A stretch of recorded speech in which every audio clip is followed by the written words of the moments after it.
Now we have a small speech with you.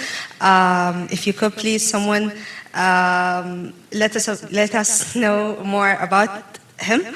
So we will start with Nassia.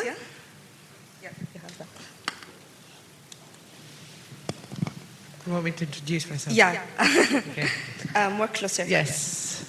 I'm Nassia Inglessis. Most of you we've met on the plateau, off the plateau. I'm a Greek artist. My practice exists between London and Athens. And I'm very excited to be here.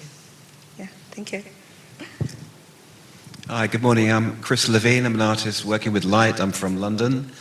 And it's always been a childhood ambition to do something at Giza, something creatively. And so it's been a long time in the making, but yeah, very honored to be here. And thanks to Art Egypt for facilitating that. Good morning. Good morning. My name is Ik-joong Kang from Korea, and then it's great to be here. And I think our life is like a train riding. Then we are here to meet all the same passengers, fellow passengers, looking out the window through the pyramids. So we have a really sharing the great moment. It's amazing morning actually. Thank you. Hello, my name is Khouri. I was born in Egypt, actually, so for me it's a very beautiful comeback, and it truly feels surreal to be here and bringing my work to you. I come from afar. I live in Vancouver now, basically between Vancouver and Paris, and the body of work I'm bringing to Cairo seems truly befitted to be here. You'll discover it as the pictures will be taken, and thank you for having us. Thank you. Thank you. Jean Boghossian. I am from Belgium, but originally... Hello? Hello, it's okay? Yeah. Hello? Oh, okay. So I'm Jean Boghossian. I am from Belgium, but originally from Beirut, Armenian. And I live between Belgium and Monaco. I have 4 studios. And I want to thank Art Egypt to have invited me for this great event. And I hope everybody will like the work. Namaste everyone. My name is Shilo Shiv Suleman. I'm an artist based out of India, and I brought an oasis of lotuses, which I'll tell you a little bit more about, but it's such a tremendous honor to be able to exhibit at a sacred site like the Pyramids of Giza. I mean, you could give me any white cube gallery in the entire world and then give me the pyramids and I would choose the pyramids. So it's truly a blessing, it's truly an honor. And I will also say that, you know, the installation that I'm presenting was first shown at Burning Man in 2014 in the desert, where there are crazy sandstorms and winds. It's also made in Rajasthan. I live in Rajasthan. My art studio is in a 17th century palace in Rajasthan, quite like this. And so it's been in the deserts of Rajasthan, but there is no desert like the Sahara, and the sandstorms here were crazy. So just to say kudos also to the wind in the desert here. Yeah. Good morning, everyone. My name is Jake Michael Singer. I'm an artist from South Africa, but I live in Istanbul. You'll see my work. It's a giant bird-like figure. And it's such an honor for me to be here and my work to be in dialogue with the pyramids, with such incredible people who built them so long ago, and with such incredible artists who are with us now today. Thank you. Yeah, great. Such a great introduction. So now let's take it from the concept and the inspiration.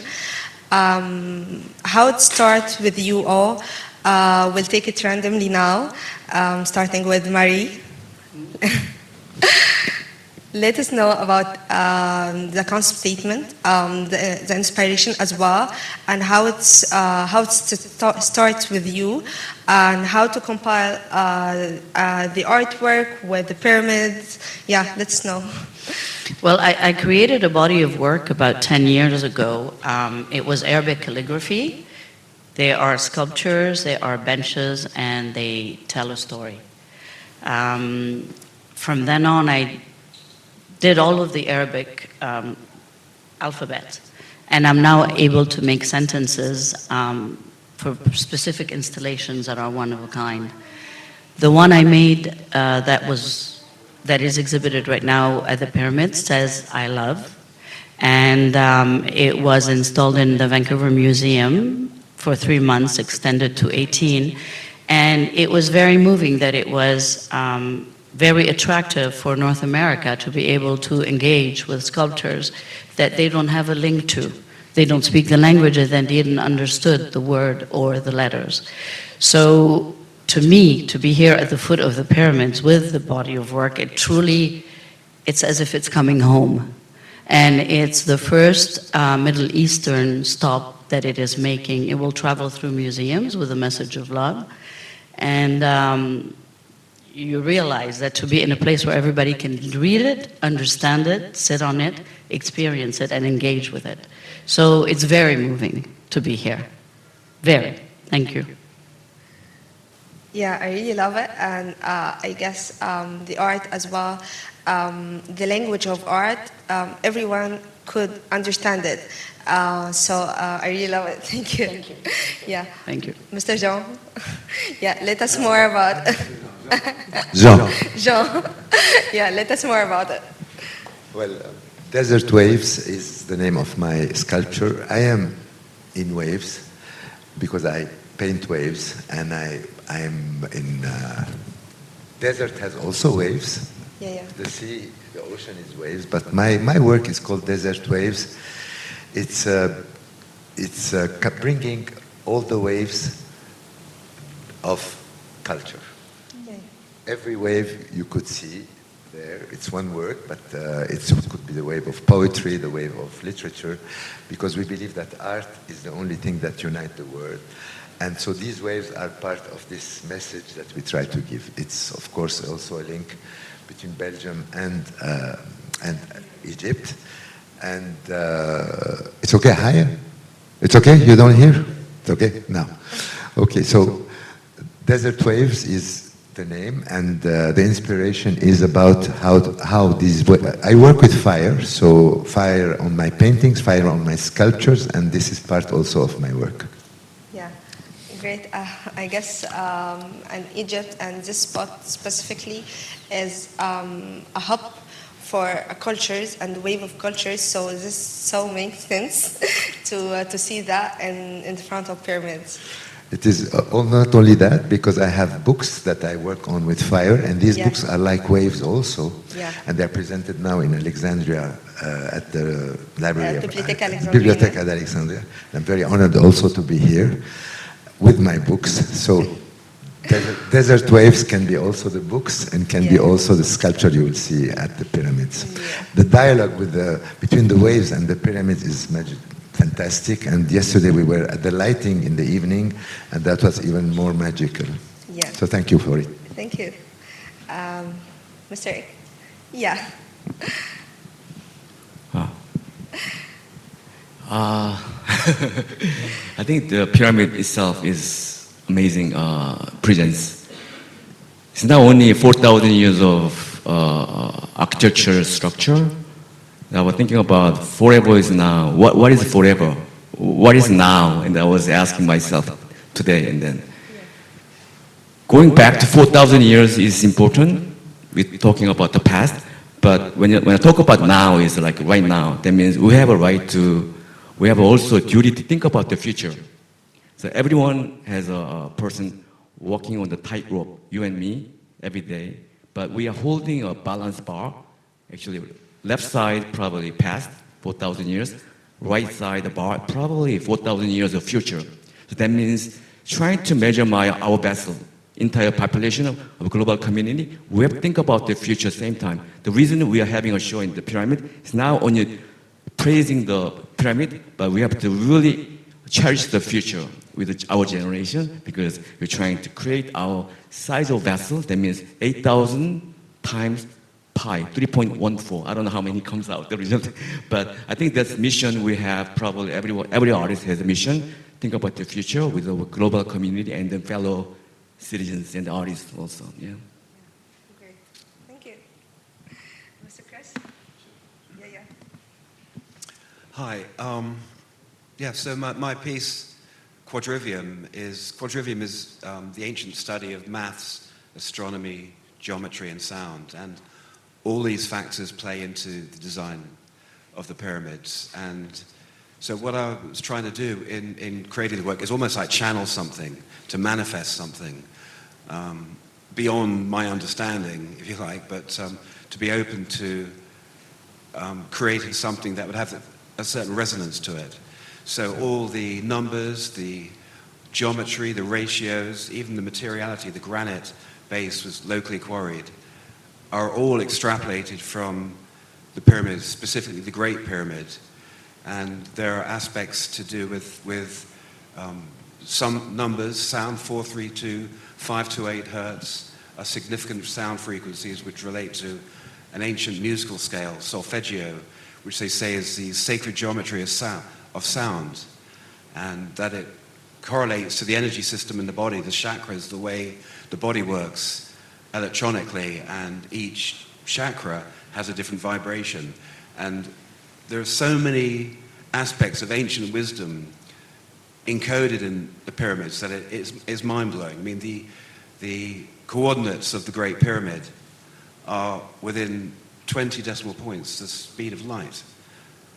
There are cosmic ratios and dimensions that factor into all aspects of the Giza Plateau, actually. And so there are certain diameters and ratios of my work which relate to the diameter of the Earth and in relation to the Moon. The relative heights of the piece are all synced in with the scale of the different individual pyramids. So what I'm hoping to do in all this is create something that's got if you put your attention onto it, and a lot of my work, is born out of stillness. I meditate. A lot of my ideas, you kind of penetrate the noise of modern life and you get to a much bigger realm. And I kind of think that like stillness is a portal to the divine, and you get still, then you're tapping into something, quite magical. And, and I think evidence of that is, we look at the pyramids and, there it is. Yeah. And, it's quite humble to be able to do something, there that kind of somehow resonates. But the idea is that if you put your attention onto the piece, you will, and just connect with it, and you get into the present moment where you're not thinking, you're entering the space between thought. And with the fact that, the pyramid, Great Pyramid, is within a meter of the center mass of the Earth, energetically, it's a profoundly powerful sacred site. And so for me, it's at the beginning of a body of work I want to call the divine intelligence of the sun. And so it's a great privilege to be able to do something here, and it's the beginning of the next phase of my work, really. Great honor. Thank you. Yeah, I really love it. Thank you. And now Nassia. My piece is called Liquid Solid. Can you hear me? Yes. My piece is called Liquid Solid.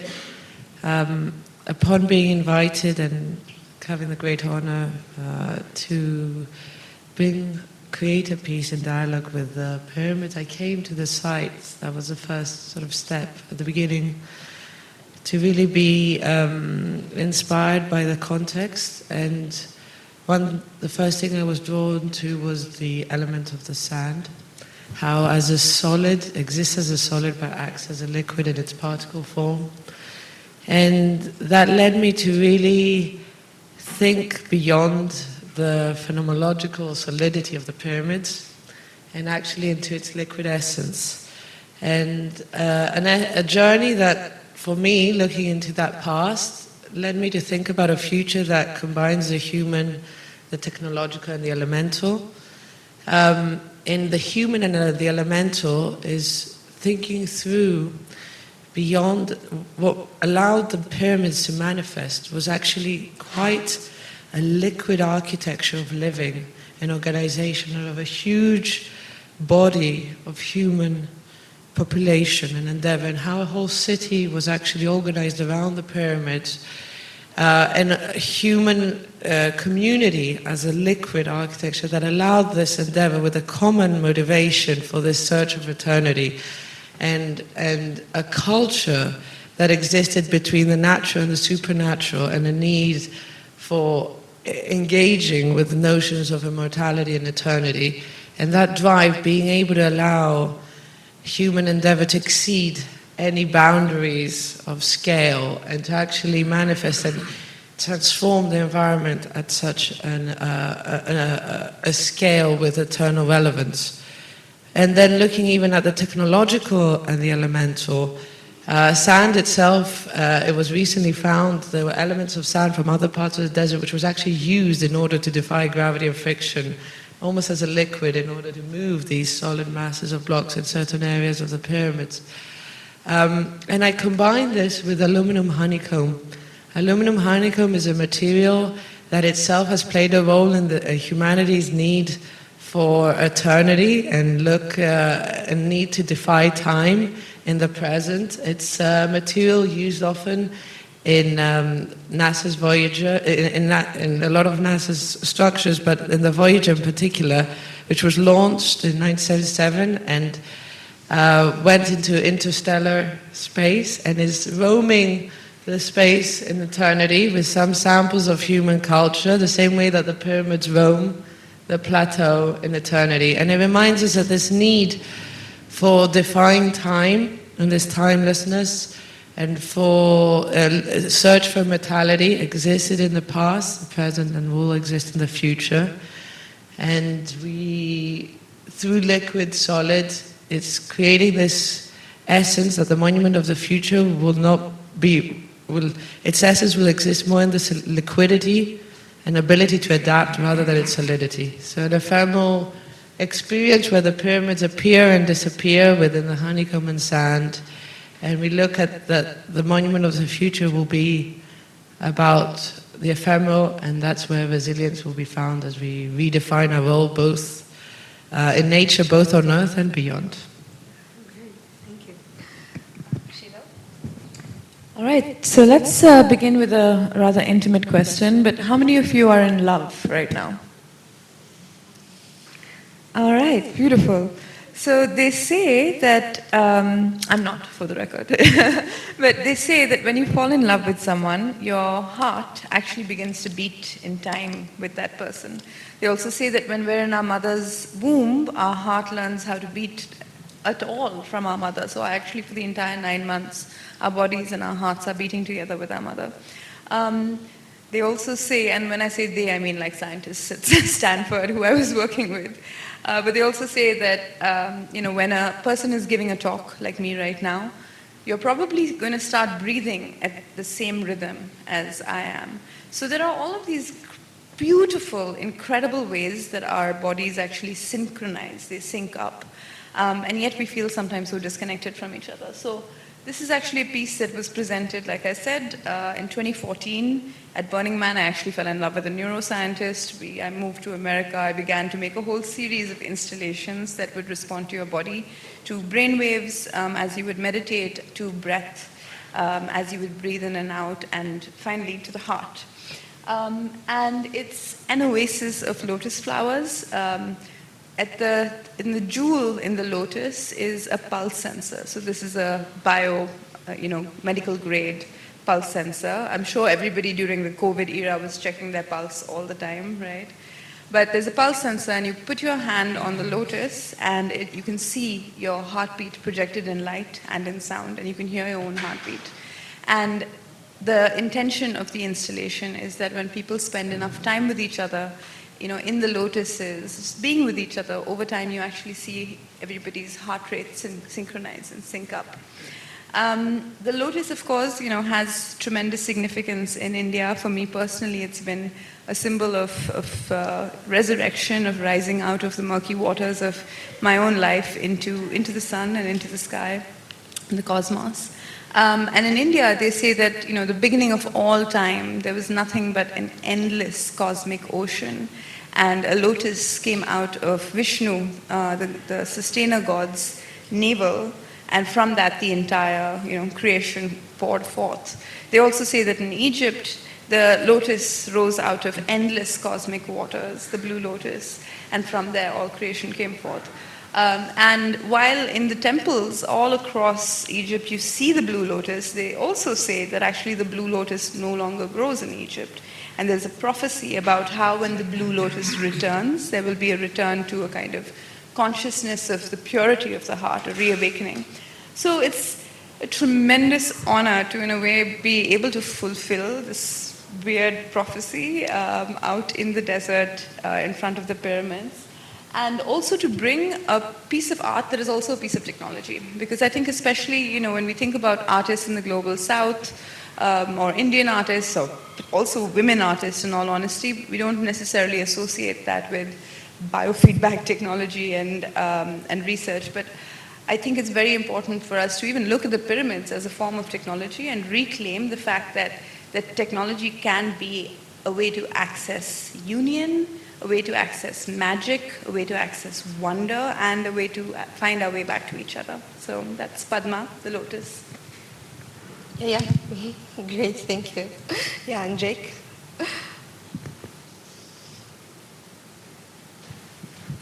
Hi again. I also have a question for the audience, and the question is, what is the biggest thing in the world? What is the biggest thing in the universe? What is the biggest thing?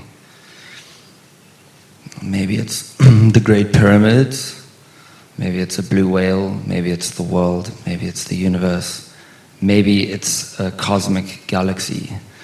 But I have a friend who claims that it's your mind, because you can fit anything inside your mind. So this sculpture is part of a group of sculptures, a series of sculptures called the murmurations, which is when many birds are flocking together and creating giant forms. It's a form of emergent behavior where many individuals come together to form a collective, like we are doing now. And so I think of this bird-like form as the Egyptian deity Bennu, the symbol of renewal, the symbol of the rising sun, the symbol of rebirth. And us contemporary artists coming to the pyramids with our new ideas and our new work, in a sense we're giving new birth to how we think about the pyramids. And also something I'm quite fascinated by is how really one becomes many. So at what point does a pyramid become a pyramid from just one brick? And at what point is it not a pyramid? We can think about our societies like this. At what point are we an individual? And at what point are we a group of people? So these are questions I have about renewal and about the beginning of time and the end of time, and our small, tiny moment within it, and then communicating with the ancients across time. Thank you. Great. So impressive to hear different point of views standing in front of Giza pyramids, and every idea is presenting itself and presenting the idea about it. So let's move to another topic, and it's about the connection. And usually Art d'Egypte brings a mix of global artists to present their ideas in front of Giza Plateau. How you see your artwork in conversation with different group of artists, and how it influenced your artwork as well. So let's start with Nassia. I think there's always a beauty in the diversity of perspective. And often in my work, I try to never prescribe a form in order to allow the viewers to each create their own form, their own experience, and their own perspective. And in coming together with this amazing group of very talented artists who come and, raise their own questions, their own challenges, and create their own dialogue.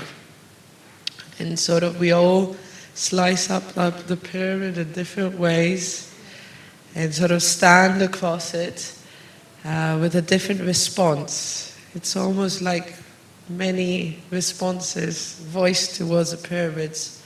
There's a beauty in that lineup of diverse perspectives that is unique.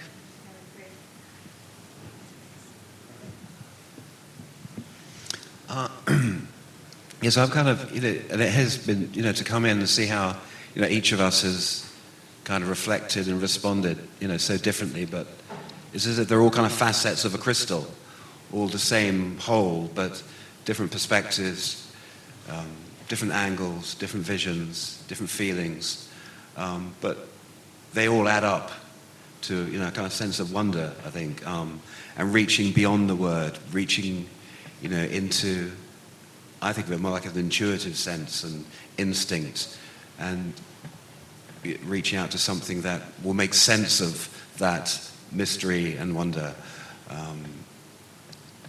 So it's, I can't think of a more inspiring place on the planet, actually. And sometimes it gets quite mind-boggling.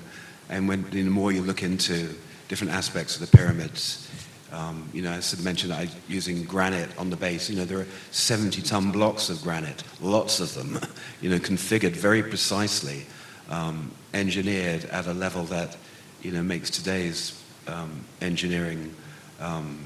It's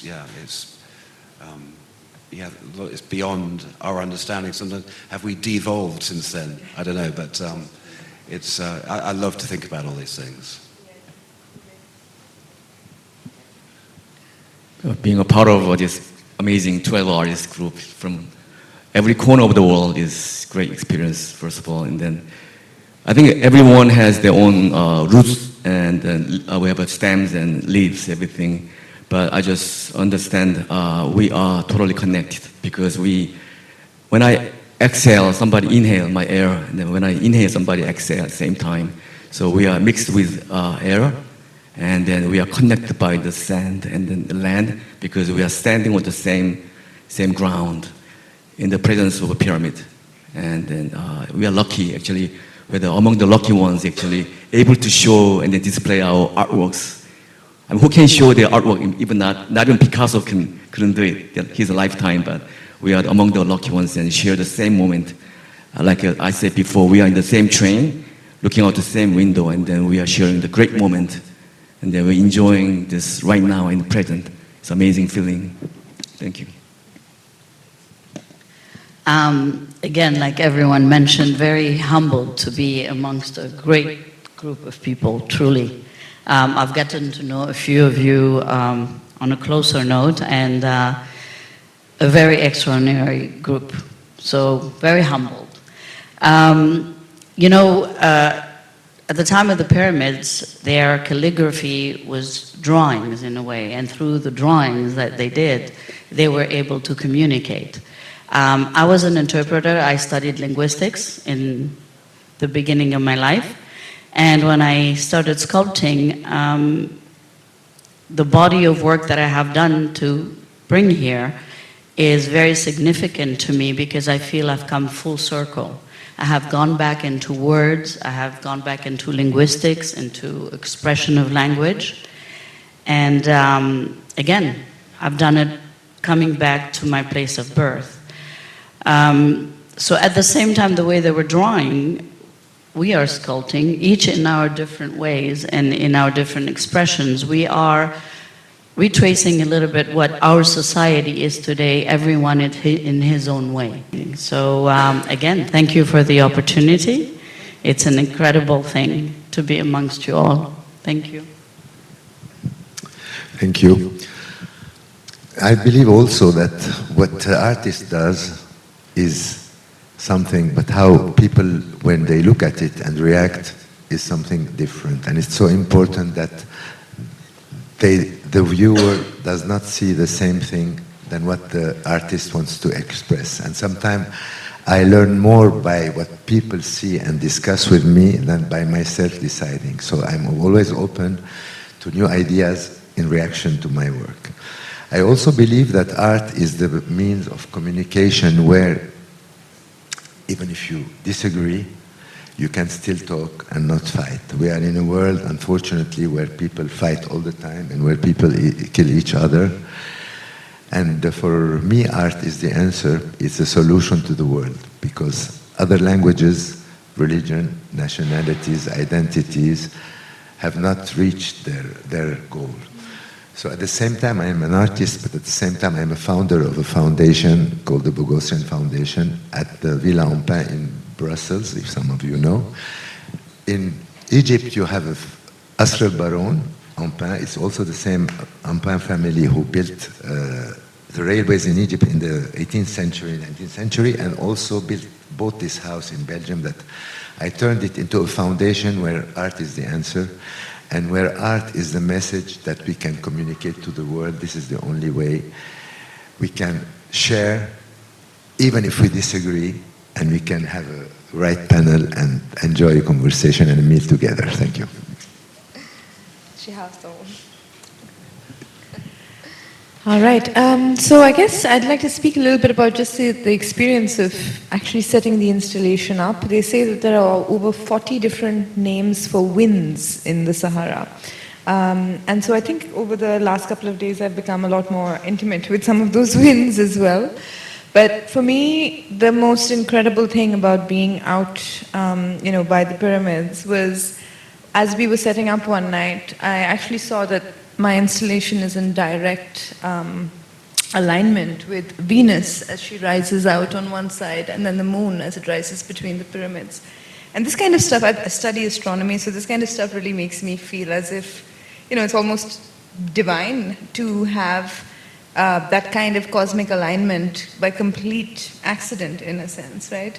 So it's been a tremendous pleasure to actually not just make this offering to the land and to the pyramids, but also to the sky, in a way, to the winds, in a way as well. And in Indian culture, when something is marked as sacred, as you know, we offer flowers to it, so it feels quite beautiful to be making this offering of flowers. Also, every morning and every evening, because this is a sacred site and my practice is very much rooted in treating objects as objects of worship and treating art as an object of worship as well in ritual. So every morning I would begin with a prayer and an offering of blue lotus flowers to the installation and to the land, and end with a prayer and offer flowers into the land as well. And on a more political note, actually, I think like I mentioned, I'm far more interested in spaces in the global south than I am in galleries in the global north. I think that very often when people of caliber and artists of caliber meet, we meet in galleries in London, in New York, in Paris. And in the process, we actually reinforce them as centers of power. And we give our power to those centers over and over again, right? And I think it's very, very important for us to reclaim power into the islands of Greece, into the deserts of Rajasthan, into the landscape and these civilizations like Egypt that have actually existed for thousands of years and were seats of power.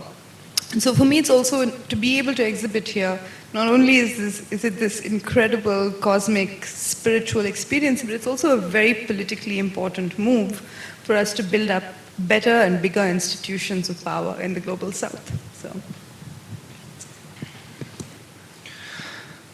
to speak to what Shilo was saying about power, by us artists coming here and putting our sculptures next to these ancient edifices, we're, let's just say, reinforcing their power. And one of the things I was thinking in the process of making the work and installing the work was, who am I to put a sculpture, my work, next to the pyramid? But then the next question I asked is, who are the pyramids made for?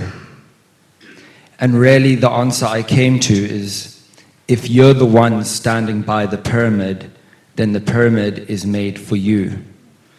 And I think this is again coming back to the theme of forever is now, and the conversation across time.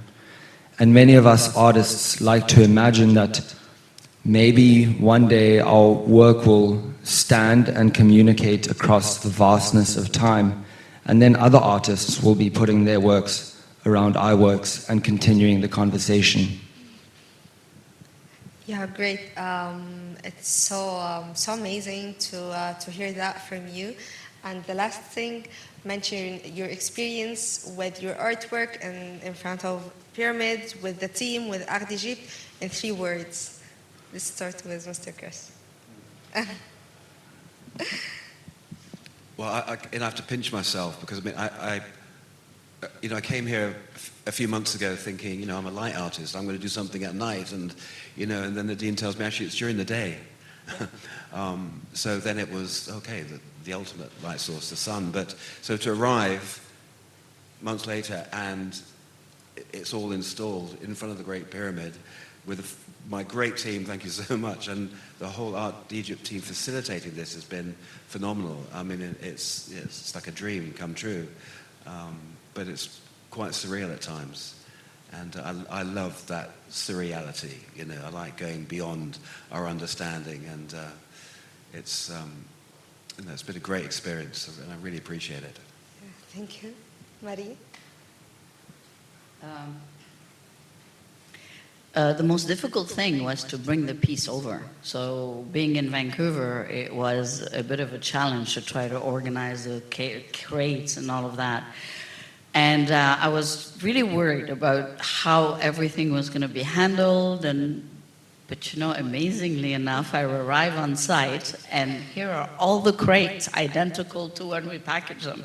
So very surprised, extremely happy.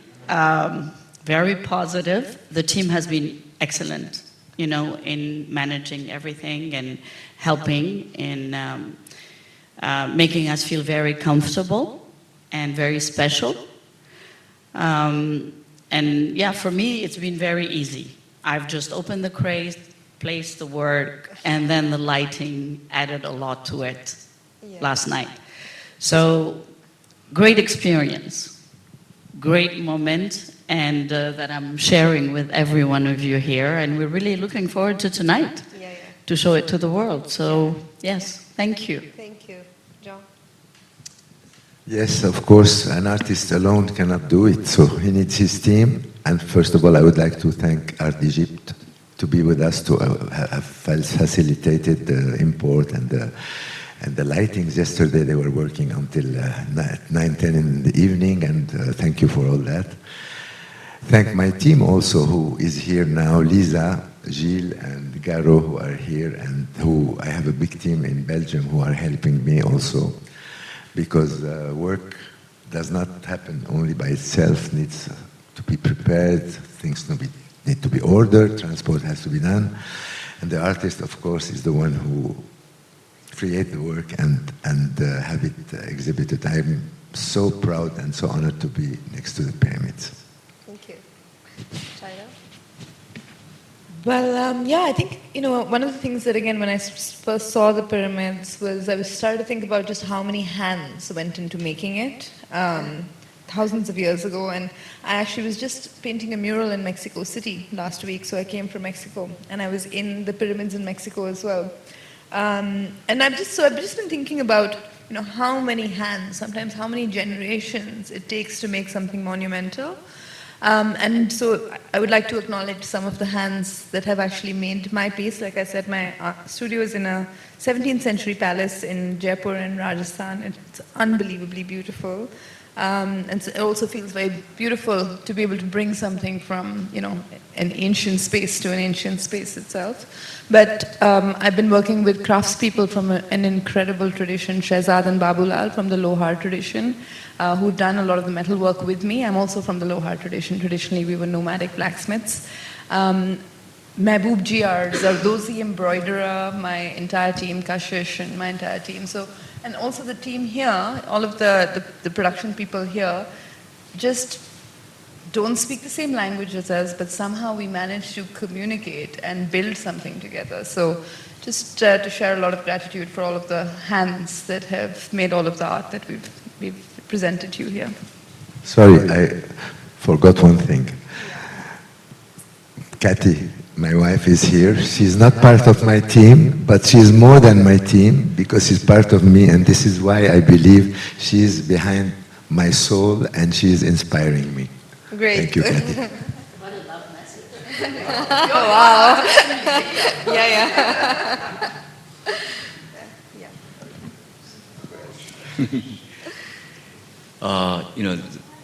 I came here actually last year to see the Forever. You kind of a small FIN, right?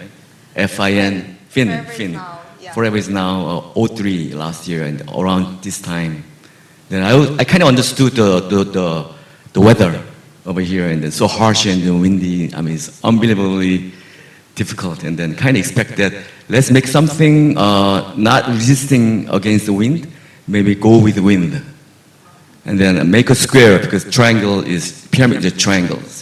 Let's make a square, and it makes in Asia for 4,000 years in Korean, for example, we believed universe is composed of three components: heaven, earth, and the human. Triangles, rectangles, and kind of what is that? Circle. Let's include triangles, the ground, land, because the pyramid is already there. Pyramid is a mediator from the heaven, delivering the message from the heaven to earth. And then let's create some kind of a land here, present time, with the dreams of children inside. And then let's move. When the wind blows, let's dance. Let's sing a song. Let's kind of cherish the time. And then okay. And then we have so many friends actually help this project possible. Ik-joong Lee is my also curator for this project. And then Jeong, she's from all the way from Korea, from KBS. KBS is like a Korean national broadcasting. She's very famous actually. Nobody knows her. I'm so bad. She's quite famous in Korea, but also General Counsel, Choi Byung-sun is from Korean embassy here actually. They are the strong friends and then supporters for these projects. Without them, probably it's impossible to things happen. Thanks so much. Yeah. I've got so many people to thank across 3 continents. My studio in South Africa, I've got a studio in Turkey, Niran in particular, my partner and my manager, who keeps me sane.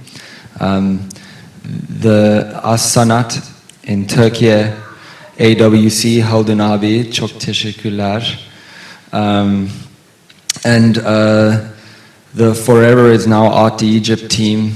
You guys have been so incredible, thinking about this and pulling off this exhibition and getting us all here, organizing all these talks, from the food to even, we've got a driver who drives us around. That's incredible. So it's been really amazing to participate in not only an incredible vision, but a vision that was well executed. Thank you so much, and enjoy the exhibition. Well, the first people I need to thank is, they're here, I think, that side. I call them my anchors in the wind. My 2 sons, my husband, my mother, who are here. Both practically and metaphorically. I actually lived the elemental part of my work in actually having to battle with the winds 5 days straight, up at 7 meters height, with a material that can be quite harsh when it actually is blown and moves and takes a behavior of its own. I take upon the challenge to always look for opportunities to work with local resources, materials, in an effort in the studio and the practice to really, in a meaningful way, contribute to the notion of a sustainable fabrication and actually being very mindful of the context we create. I always choose where I can and for the elements of the installation that I can to fabricate locally, as I did now. And I want to thank the team of LPH and Art d'Egypte, who came on board with me on this journey of actually creating a large part of the work in Egypt, created here in Cairo. This has always led me, whether it is discovering a village in India for purely glass-blowing magicians, it's always led me to a journey of discovery, of culture, of materiality that is so native to the context, and I think this was a great part of the journey, and I want to thank everyone and all the hands that went within, from my own team in the studio, from the team at Art d'Egypte, the team at LPH, who all defied the wind, stayed at all hours of the day, night, in the wind, in the elements, to erect the elemental and to have really lived through it. And it's been an amazing journey and an amazing honor to see it in fruition, and I'm very grateful for everyone who helped it materialize. Thank you so much. Thank you for having you. Thank you for coming here for the exhibition and today as well. And see you again. Thank you.